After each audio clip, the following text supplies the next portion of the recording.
Saya anak petani, sekolah di kampung, hidup pas-pasan. Bagi saya adalah bagaimana dapat hidup dari orang tua, dapat makan, syukur alhamdulillah. Saya masuk ke terminal itu karena keterbatasan kemampuan finansial, sehingga saya belajar arti sebuah kehidupan. Menjadi calo di terminal itu hampir 10 tahun. Jadi calo di terminal itu, siapa yang kuat, itulah yang dapat. Pada tahun 2013, perusahaan yang saya dirikan ini, saya hibahkan kepada anak yatim 60% sahamnya.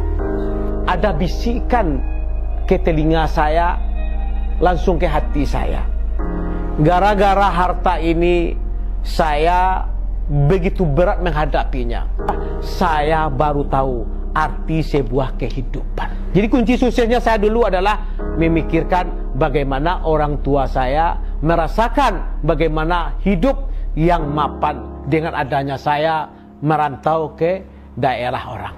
Saya bercita-cita bagaimana saya menjadi orang yang berguna untuk orang banyak. Tapi bagi saya, ya, kesuksesan itu adalah bagaimana kita menyikapi, ya, kesuksesan kita itu bisa dimanfaatkan oleh orang banyak.